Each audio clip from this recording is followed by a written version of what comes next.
Good morning. It is Wednesday, the 3rd of June. I'm Maeve McMahon, and this is Europe Today, your morning hit of news and analysis from a European lens, live here on Euronews.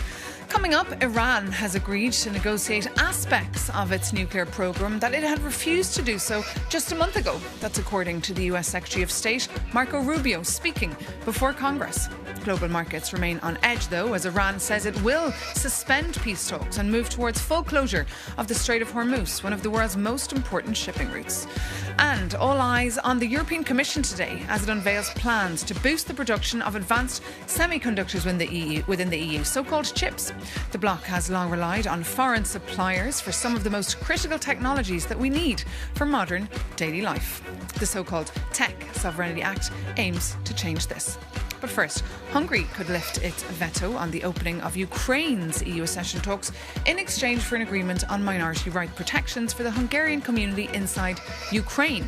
Such a move would mark a significant step forward in relations between the two neighbours, and it comes as Ukraine continues to face intense Russian drone attacks, with strikes this week killing over 17 people and injuring over 100.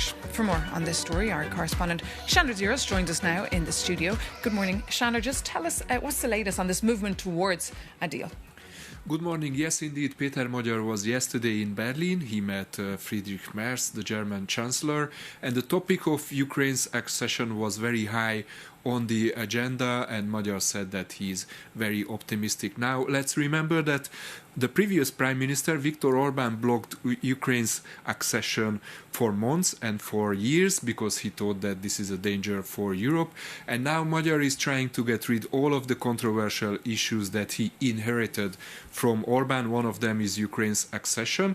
Magyar's condition is that Ukraine agrees on the protection of the minority rights, education and culture. Here we are talking about an 11-point action plan proposed by Hungary. Magyar said that the talks are advancing. He's optimistic and he could meet Zelensky next week. Let's take a look at what he said. So far, these negotiations are progressing very encouragingly. We hope that they can even be concluded at a technical level this week.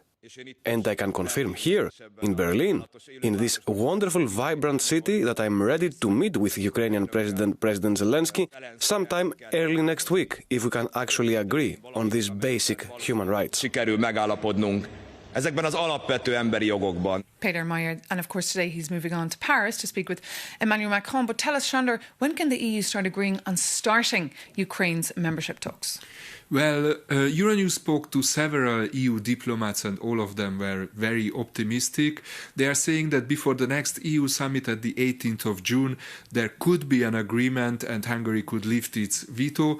This would mean that Ukraine could start its first negotiating cluster with the European Union, which is about fundamental rights. Now, there is also one reference about starting the negotiating chapter in the draft conclusions of this European summit, which is a clear signal that the EU is preparing.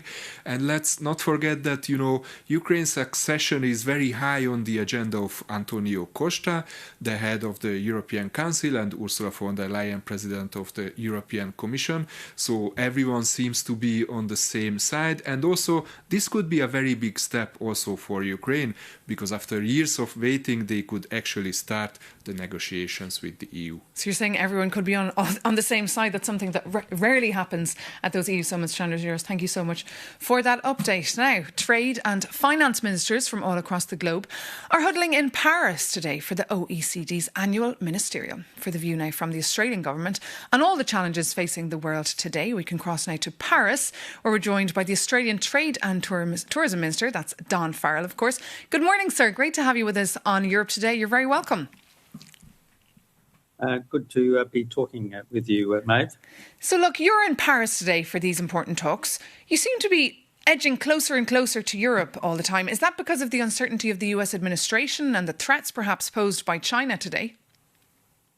Look, once we came to government 4 years ago, pretty much this month, we had decided that because of problems that we'd had in our trading relationship around the world, that we needed to diversify our trading relationships and not have all our eggs in the one basket, as they say.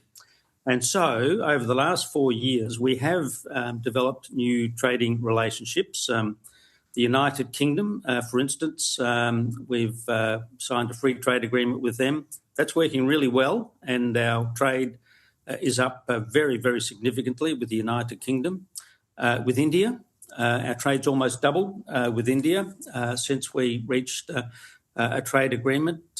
We reached an agreement with the UAE again. That's been very successful.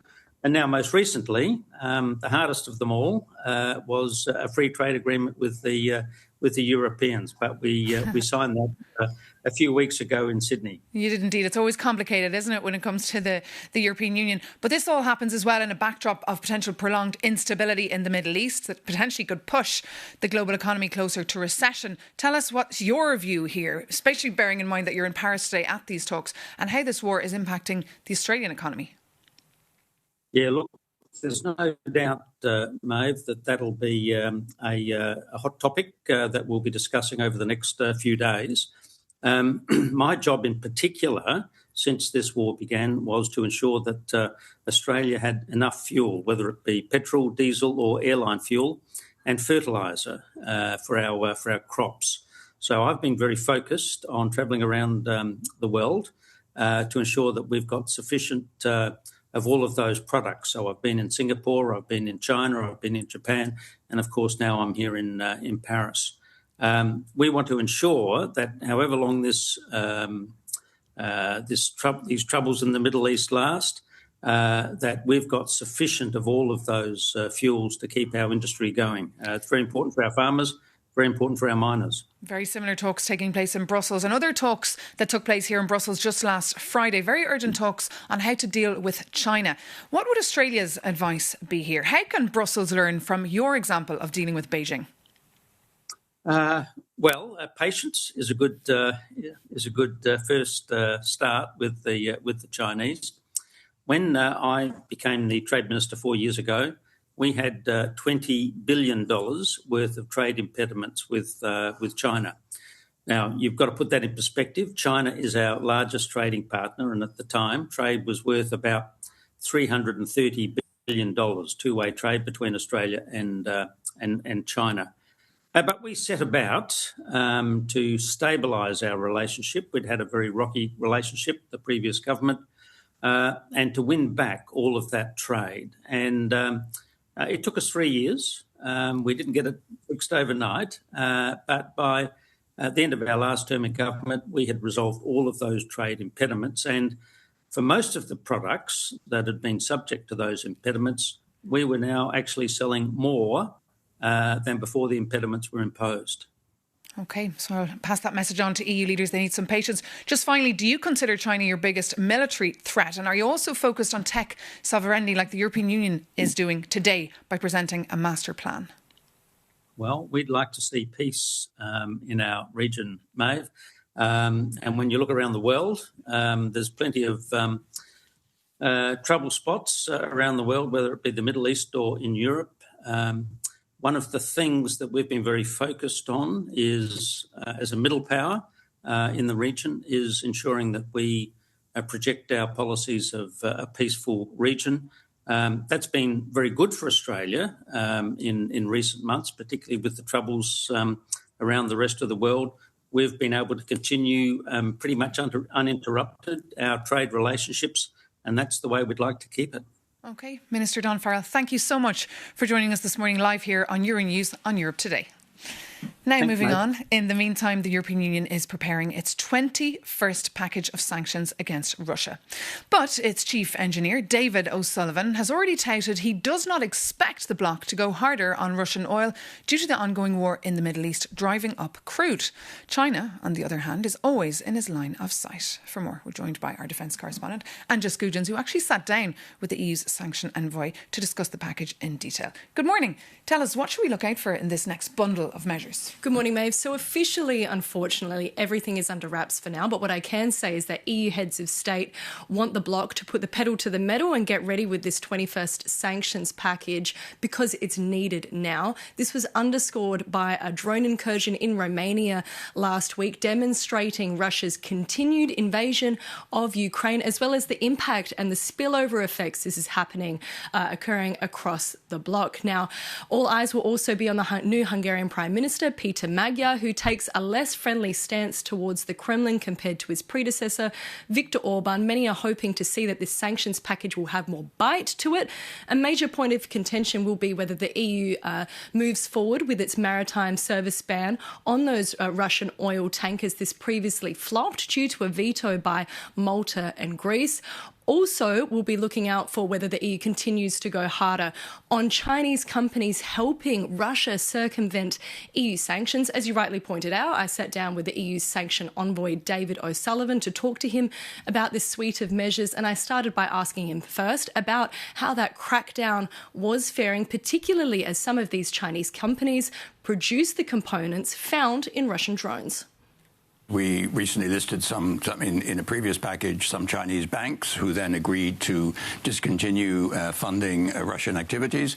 So we have been active in taking action against Chinese companies, but I won't hide from you that China remains a very big problem for the circumvention of our sanctions. How big? Well, it's one of the biggest sources of circumvention, both in terms of what we call backfilling. This means simply selling Chinese versions of goods which we previously sold as Europeans, so things like household goods and so forth, which is of course perfectly legitimate, but also unfortunately as a platform for the re-export from China of Western branded goods and EU branded goods. So this is still a problem. We raise it regularly at the highest level with the Chinese authorities, but you know their answer, which is to say that they don't feel they're doing anything wrong, so we still have to take unilateral action against Chinese companies and financial institutions. But they've also retaliated. Following the 20th package of sanctions, China responded by banning at least 7 European defence companies from receiving certain dual-use products.